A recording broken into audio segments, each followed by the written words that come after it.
The Terrifying Lies Podcast, with music and stories by Craig Nybo.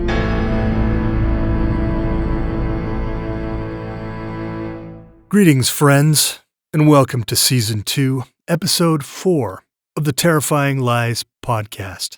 Today's episode is Part 2 of a two-part series. If you haven't listened to Part 1, I recommend you go back an episode before listening on. Today we are going to return to the most haunted house in the world. It's called the Thornhill Mansion.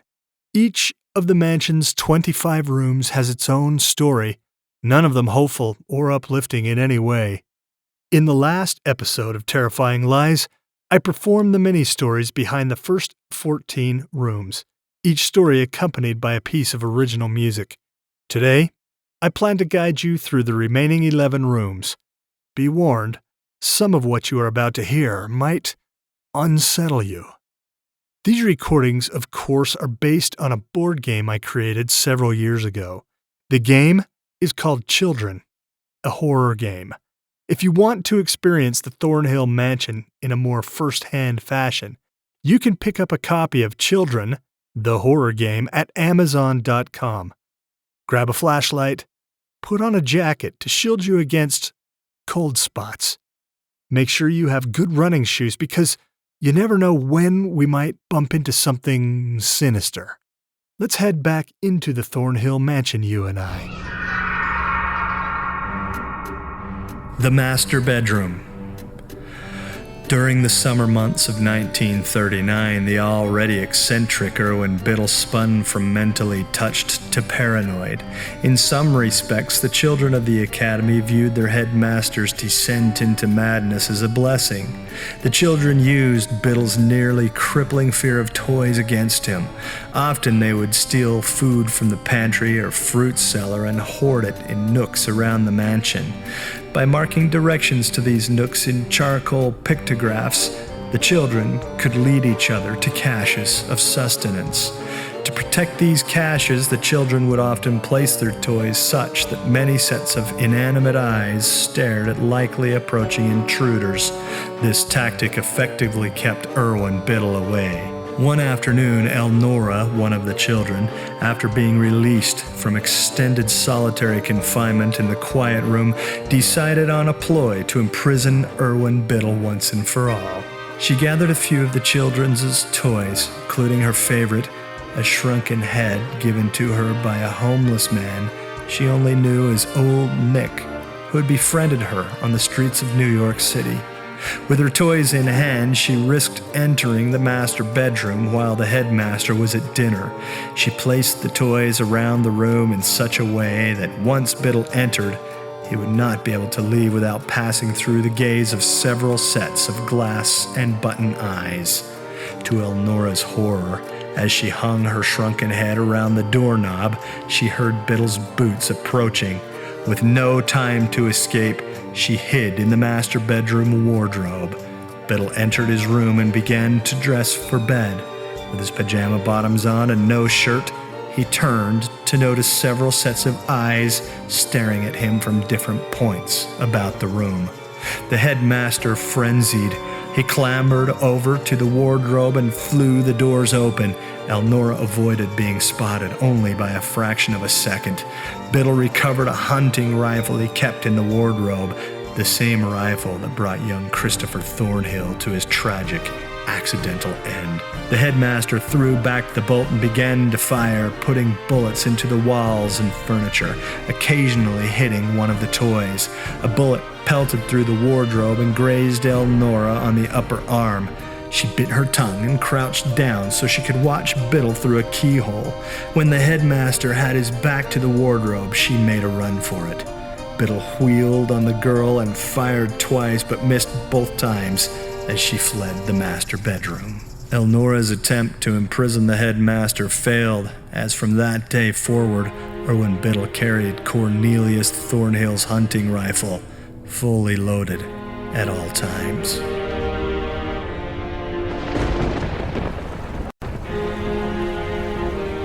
The tour of the Thornhill Mansion continues on the third floor, the spire. Some say that Brom Thornhill, the eldest son of Rule Thornhill, was the product of a taboo. Rule and his younger sister, Beatrice, bored after amassing their enormous fortune, became interested in spiritualism. Living in New York, the siblings became acquainted with first the writings of Pascal Beverly Randolph, then with the man himself. Randolph showered new ideas on Rule and Beatrice about life, death, and love. He introduced them to the esoteric ideas of the Rosicrucian manifestos and inducted them into a ritualistic society called the Hermetic Brotherhood of Luxor. After attending a series of rites in the Brotherhood, Beatrice Thornhill became pregnant. Although it has never been proven, whispers filled the darkest corners of the societal elite that Rule Thornhill was the father. Beatrice died in childbirth and, citing his duty as a brother, Rule took the idiot child, whom he named Brom, to raise as his own son. Brom grew up a savant, dysfunctional socially. In an effort to find peace for the boy, Rule brought in tradesmen and teachers to introduce him to many crafts. Among these teachers was an organist named Charles Plitt. Young Brom showed an unnatural musical ability when placed at the keys of the organ. Rule and Charles had found a prodigy. Against Charles Plitt's desire to showcase the boy, Rule Thornhill provided a room equipped with a magnificent organ on which he could play day and night. After Rule's death, Cornelius Thornhill, Brom's younger brother, continued to care for Brom. He brought his brother to the Thornhill mansion and replicated the room his father had made for the boy in the spire of the house. Brom played often on his organ and spent the rest of his slow passing time looking out at his father's grave in the garden west of the mansion proper. After Cornelius's death, by decree of his will, Brom remained in the spire as a permanent residence of the Thornhill mansion, to be cared for by its subsequent owners until his death.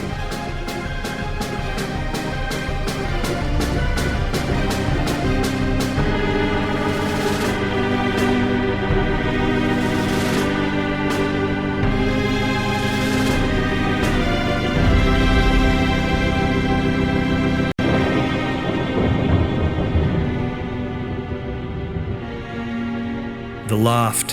When the harvest wind blows, it is said that one can hear the distant sound of organ music.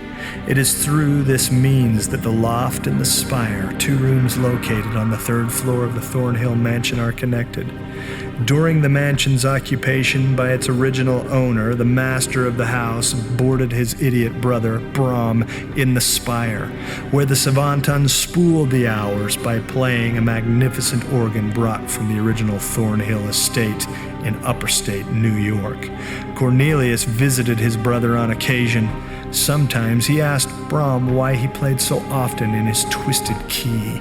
Brom always responded by pointing at a stand-up mirror kept in his room. "For the lady," Brom would say, his eyes welling with tears. Brom's playing filled the house indefatigably with dark refrains to the point of madness. On one occasion, during one of the few balls hosted by Cornelius, he visited his idiot brother's room to tell him that his playing was disturbing the guests. Brom responded by pointing at the mirror and saying, "I must play for the lady." Brom's unwillingness to stop forced Cornelius to remove the mirror from Brom's room and place it in the loft. With the mirror gone, Brom sank into darker depths of sadness and his playing ebbed.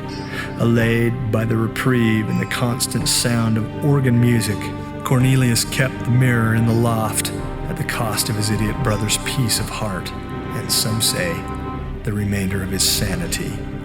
One evening, in melancholy on behalf of his idiot brother, Cornelius visited the loft to retrieve the mirror with the intention to return it to the spire. While moving the mirror, Brom began playing from the adjacent room. The image of a woman appeared in the mirror, causing Cornelius to retreat and cover his eyes. As he lowered his elbow to look at the glass, he recognized the face of his deceased aunt, Beatrice Thornhill, the alleged illegitimate mother of his idiot brother. Cornelius fled the loft, leaving the mirror prisoner as he locked the door behind him.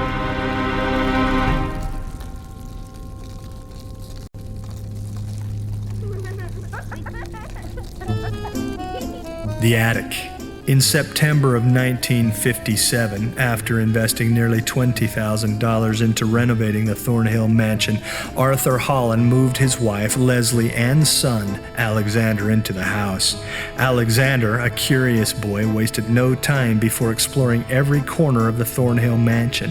He became especially drawn to the attic of the house, where he found a few trunks and odd pieces of furniture that had been left untouched during the renovation. As Alexander spent more and more time in the attic, his behavior became erratic. Arthur often spotted his son coming down from the attic ladder in mid-conversation as if he had been visiting an old friend in the upstairs chamber. Arthur became more alarmed when Alexander donned an odd knitted suit and cap that he had found in one of the attic trunks. The boy walked the halls of the mansion with both hands up as if being escorted by a pair of invisible companions. At the age of 11, it seemed that the days of such childish delusions as imaginary friends should be in the past, and yet Alexander continued to foster a relationship with two unseen personalities. One afternoon, Arthur climbed the attic ladder to investigate and discovered that Alexander had made the upstairs room into a kind of shrine. At the center of his son's makeshift reliquary hung the tattered remains of a bone-colored dress suspended by a rope that crossed the room. There were also vintage photographs, both hung on the walls and spread across the floor, of what appeared to be a traveling show called Nicholas Noir's Midnight Carnival and Sideshow. Two recurring characters showed up predominantly in the photographs, a clown and a bearded lady. Arthur found an inscription on the back of one of the photographs that read, "Love forever, Griefer plus Angelique." Arthur consulted Gerald Rifkin, a family doctor, asking for advice on what to do with his son. Rifkin spent hours interviewing young Alexander and ultimately recommended that the boy be sent to the Utica Psychiatric Center for an extended stay under state-of-the-art modern psychiatric care. Arthur regretfully acquiesced to Rifkin's recommendation and sent the boy away. Months later, after repeated unsuccessful attempts at correspondence with his son, Arthur traveled to Utica to see his boy's progress. Upon reaching the asylum, he was discouraged to be kept from visiting Alexander by the boy's primary psychiatric caregiver, a man named Dr. Reginald DeGlass. Incensed, Arthur Holland insisted on making contact with his son. Dr. DeGlass responded by bringing out a scrapbook of photographs he kept of his patients. He flipped through the pages to a section of the book dedicated to Alexander. As Arthur perused the photographs, a feeling of dread crawled into him. Alexander had continued to wear the knit suit he had found in the attic of the Thornhill mansion. In nearly every photo, the spectral shapes, two figures appeared. One, a bearded woman wearing a bone-colored dress. The other, a tall clown. Reasoning that the Thornhill mansion was not a fit place for his son, Arthur kept Alexander at the Utica Psychiatric Center until he finally moved out of the Thornhill in October of 1958.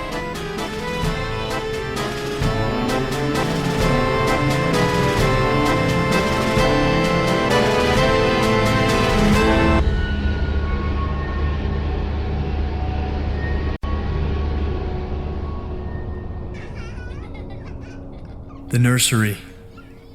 It seemed upon moving into the newly built Thornhill mansion in the summer of 1916 that husband and wife Cornelius and Henrietta Thornhill had put darker times behind them. 3 months didn't pass before Henrietta was expecting their third child. She carried the baby to term under the medical oversight of Arliss North, the family's physician, but her pregnancy brought with it pain and sadness. Henrietta's difficult pregnancy caused Dr. North to put her on bed rest for nearly 5 months. Finally, on June 20th of 1917, Henrietta's delivery day came. After 8 hours of labor, Henrietta finally had a chance to hold in her arms the new baby, a boy that she and her husband named Luther Ives Thornhill. But her union with the baby brought no peace. In the throes of a birth wrought with complications, North was forced to ask Cornelius Thornhill to make a choice. Either the baby or Henrietta would die before the morning's light. Cornelius chose life for his wife. Henrietta wept as Dr. North placed the stillborn infant into her arms. Between her sobs, she shot volleys of spurning glances at her husband. In her eyes, he had committed an act that she would never forgive. For a fortnight after the birth, Henrietta kept the body of Luther Ives in his crib, the crowning piece in his immaculately decorated nursery. The couple held an open viewing for the baby, but as they were new to the Binghamton area, few visitors came. Luther Ives was buried in the west garden of the Thornhill estate. Henrietta kept the baby's grave trimmed and dressed until the day she was arrested and taken away from the mansion by police. During an interview in prison shortly before her suicide, Henrietta disclosed to Ira Shields, a young, ambitious psychiatrist, that the sound of an infant cry often drew her to the nursery. Once inside, she would find the crib occupied by two shadows of the same presence, the body of her dead son lying still on the mattress, and another shade of a young Luther standing at the gates of his crib crying for his mother. Henrietta would remain in the nursery until the boy calmed and both manifestations of her son faded away.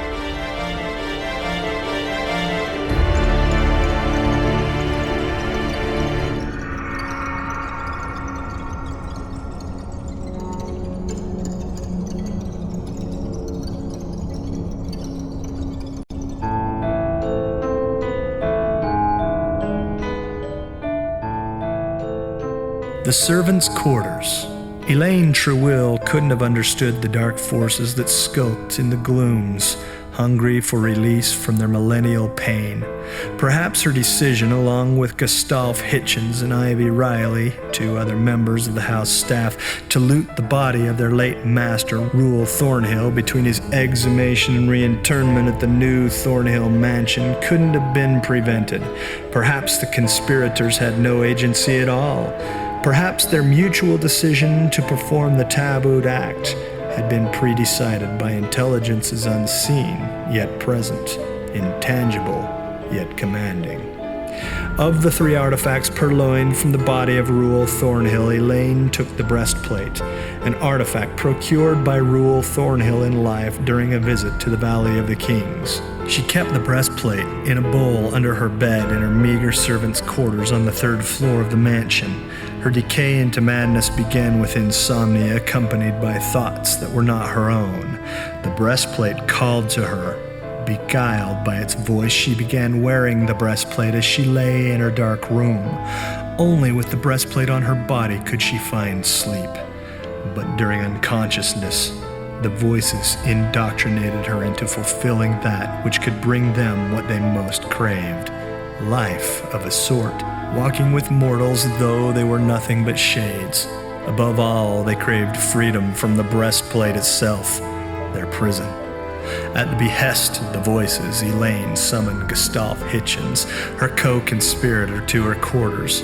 She knew of his affection for her. She'd felt his crawling eyes all over her body on many occasions, and so, with the promise of her charms, he came.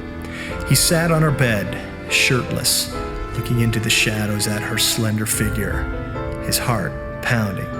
When she came out of the shadows, someone else had taken up a place behind her eyes. She drew a penknife from the skirt of her nightdress and, without her feet touching the floor, swooped across the room and plunged it into his heart. She drew the bowl from beneath her bed, the one that contained the breastplate, and held it to Gustav's chest. She ignored his ebbing moans as she caught his blood.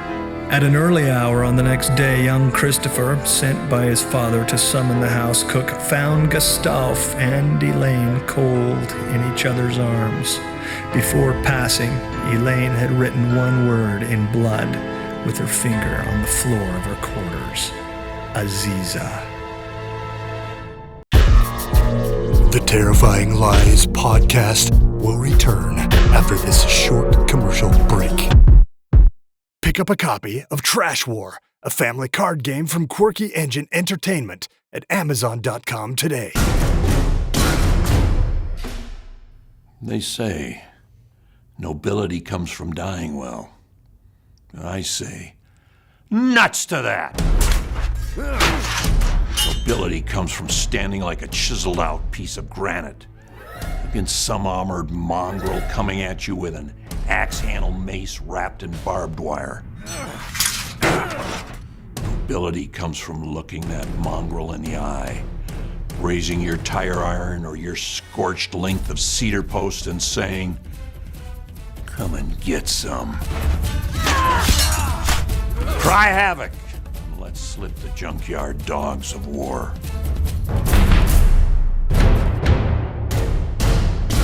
Pick up a copy of Trash War, a family card game from Quirky Engine Entertainment at Amazon.com today.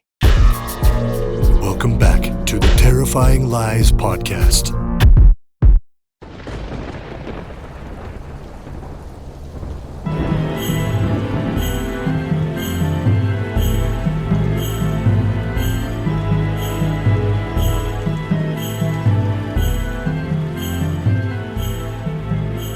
Our tour of the Thornhill mansion continues in the basement, the boiler room.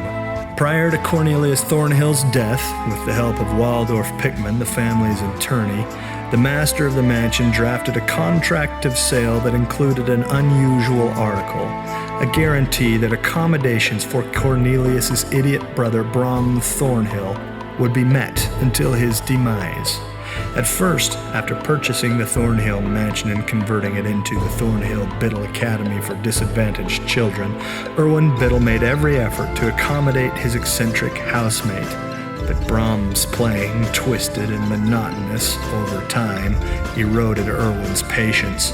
On many occasions, Irwin visited Brom, at first with polite requests for the man to stop playing, but Brom only responded by stating that he must play for the lady, to welcome her back to his room. Irwin's requests turned into demands, but his mandates fell on empty ears. Ultimately, in a fit of anger under a cloud-tentacled sky rimmed with moonlight, Irwin retrieved the hunting rifle he kept in the master bedroom's wardrobe and stalked up to the spire. He burst in on Brom and issued a final ultimatum for the man to cease playing. Brom continued to play. Irwin fired, ending the life of the idiot savant. Under duress at the prospect of breaching the property contract and losing his livelihood, Irwin Biddle lugged Brom's body down 3 flights of stairs to the boiler room in the basement. He removed his shirt and shoveled enough coal into the furnace to escalate the temperature to over 1,800 degrees, converting the furnace into a crematorium. With monumental effort, he hoisted Brom's body up and pushed it into the fire, destroying any evidence of his malfeasance. Even after Brom's death during the harvest wind, one can hear the sound of the idiot savant playing from the spire of the mansion.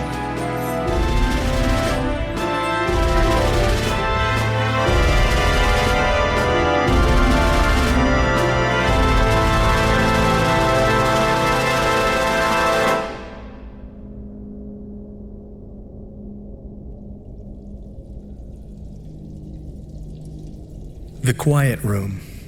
The Biddle Thornhill Academy for Disadvantaged Children operated for only 5 years, from the fall of 1934 to the same season of 1939. After Biddle's death, or disappearance, in the devastating fire that nearly destroyed the Thornhill mansion, Ira Shields, chairman of the Bureau of the Census, the New York State Department of Mental Hygiene, and the Massachusetts Commissioner of Mental Disease, led an investigation of Biddle's affairs while running the academy. He found in a safe located in the headmaster's office a log that Irwin Biddle kept of daily operations. In the log, Biddle described how he dealt with child misbehavior. Early in the log, Shields noted that Biddle's disciplined style felt reasonable and relative to infractions lodged by the children. But as time passed, Biddle's writing became more manic.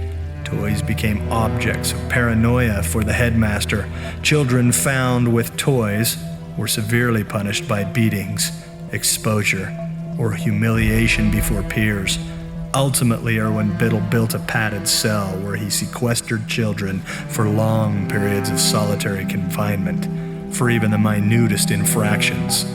The children, barely permitted to speak or to make a sound of any kind for that matter, by the end of Biddle's administration, used charcoal drawings as a form of communication. They left messages in the form of pictographs for one another. Some of these drawings acted as warnings of Biddle's mood swings and presence. Others directed children to places where stolen food or water could be found. Many of these pictographs survived the fire as permanent fixtures on the walls and floor of the padded cell that Biddle referred to as the Quiet Room. Shields published a treatise in Psychiatry Today, a prominent medical journal, about the intricacy and effectiveness of what he referred to as a written language for lost children.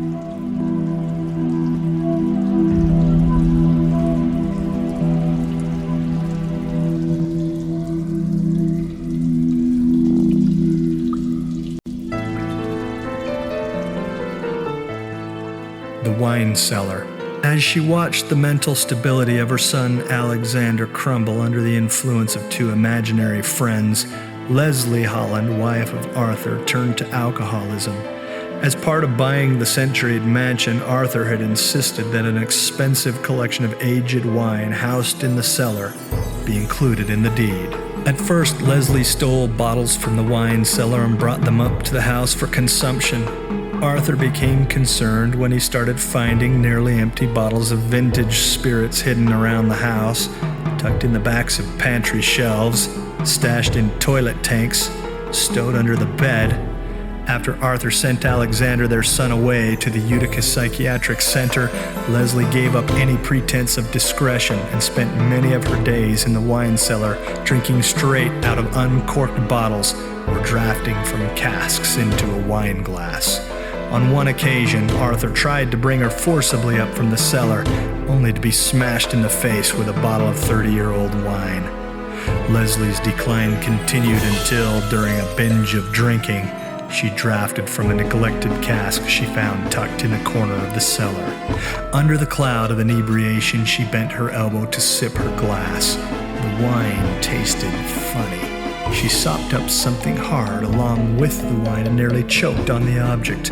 After sputtering for a moment, she coughed up the object into her palm and discovered that it was a human tooth. She dropped her glass, letting it shatter on the floor, and left the wine cellar in a panic. Arthur called in the police to investigate. Officers carried the suspect cask out of the house into the yard and smashed it open, only to discover the well-preserved body of a girl in her early teens. The authorities speculated that the girl had been in the cask for at least 30 years, but failed to discover her identification.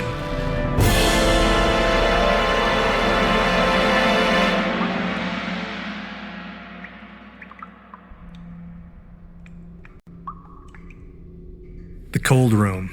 Word of his brother's death came as no surprise to Cornelius Thornhill.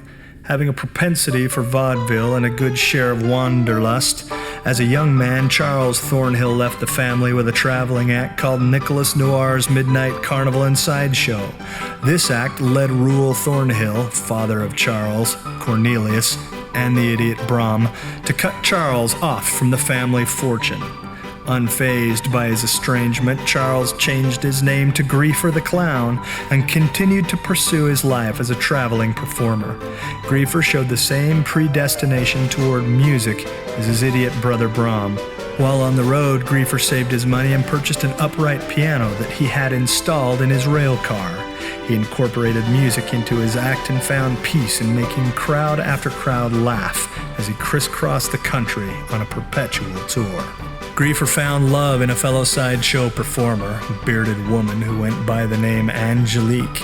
In a letter to his brother, Griefer wrote about his new love and rediscovered contentment for life. Cornelius fondly remembered his older brother and was elated to continue correspondence. But the next letter that came bore ill news. Nicholas Noir's Midnight Carnival and Sideshow had befallen a horrible accident. The show train had derailed while traveling west through Kansas. Both Griefer and Angelique had perished in the accident. At Cornelius's expense, the traveling sideshow sent what remained of Griefer's possessions to the Thornhill.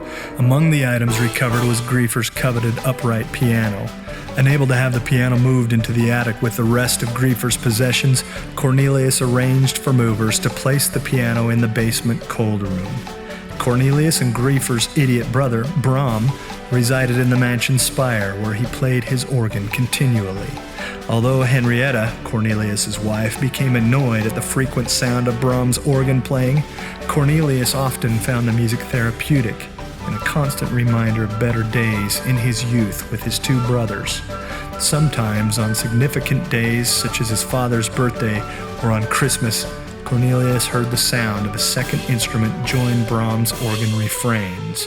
Griefer's out-of-tune piano, a permanent fixture of the basement cold room, seemed to play along with the organ in a twisted symphony of love, loss, and longing for happier times.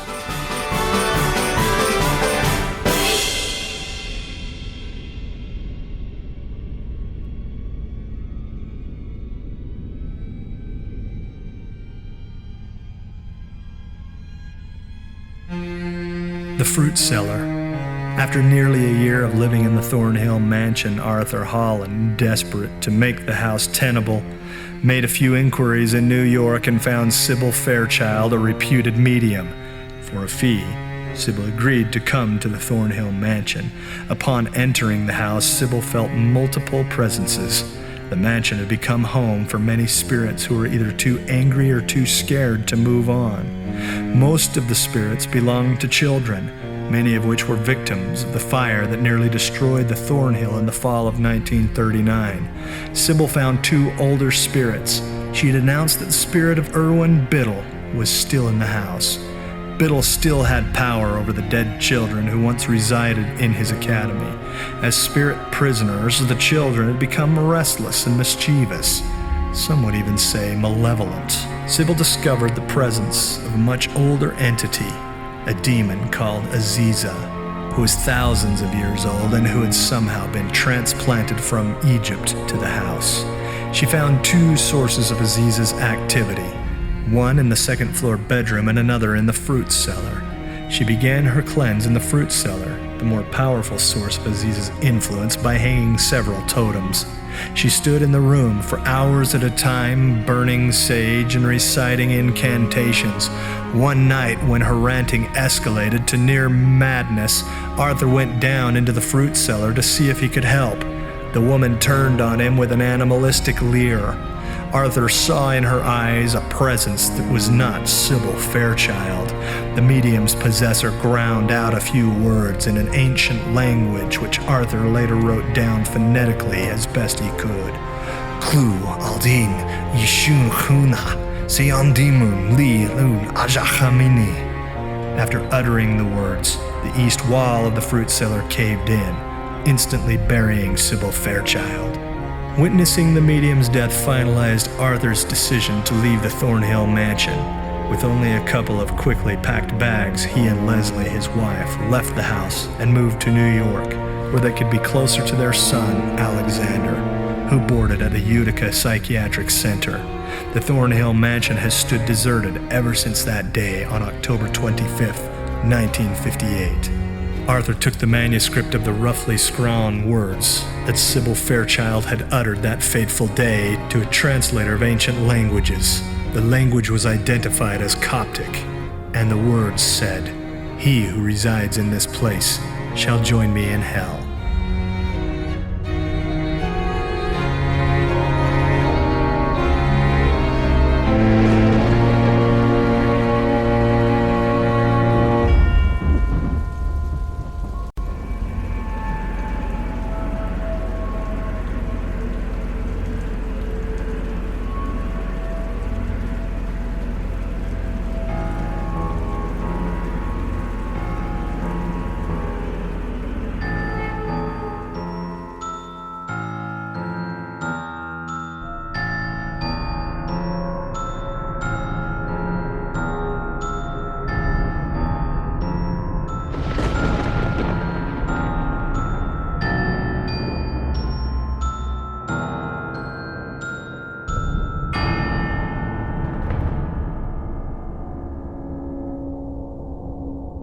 This has been The Thornhill Mansion, a guided tour, part 2 of 2, written and performed by Craig Nybo, with an original musical score composed by Craig Nybo.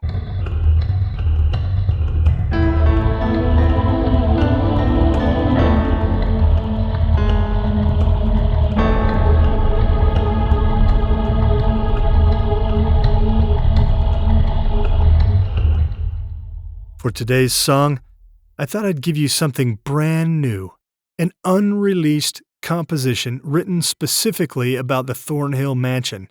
I give you, for your chilling listening pleasure, a little ditty I call Be Afraid.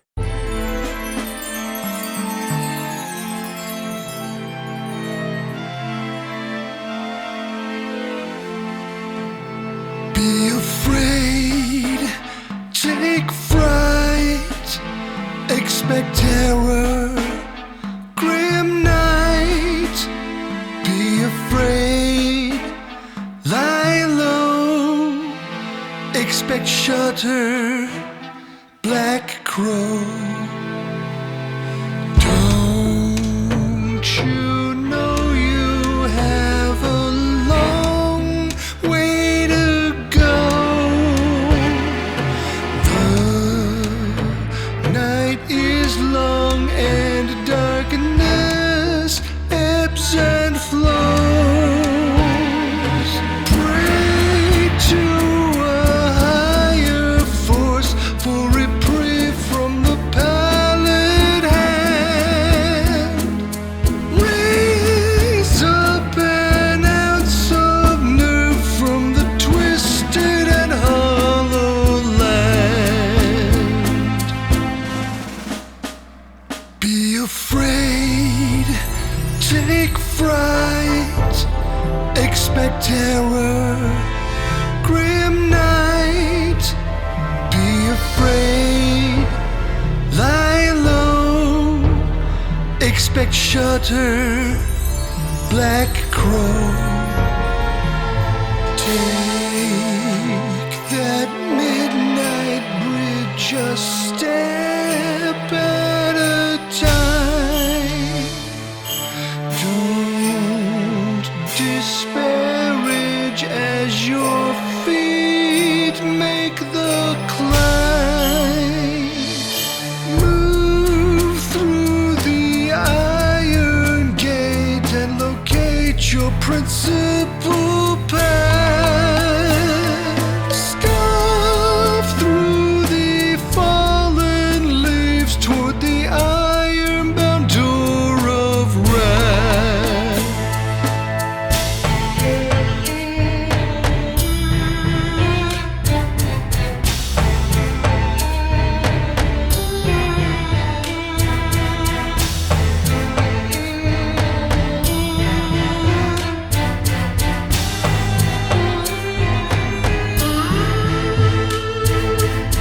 You've heard the stories, ghosties and gories, and yet you took the call.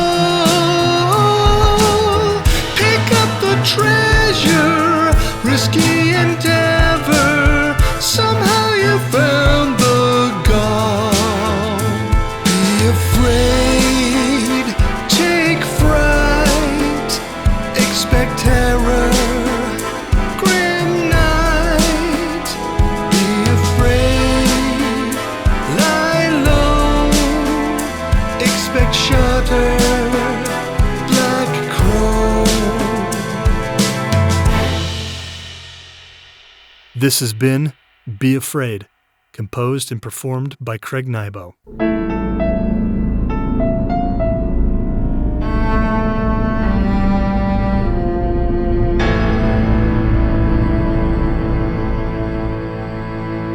Thanks once again for joining me here in these dusty old halls. I'm so glad to have you with me for these little sojourns of supernatural stupefaction. Means all the world to have you with me. Besides, they say there is safety in numbers. Until the next episode of the Terrifying Lies podcast, I wish you sweet dreams. Or should I say, Sweet nightmares. This has been the Terrifying Lies podcast. Please come again. You're welcome here.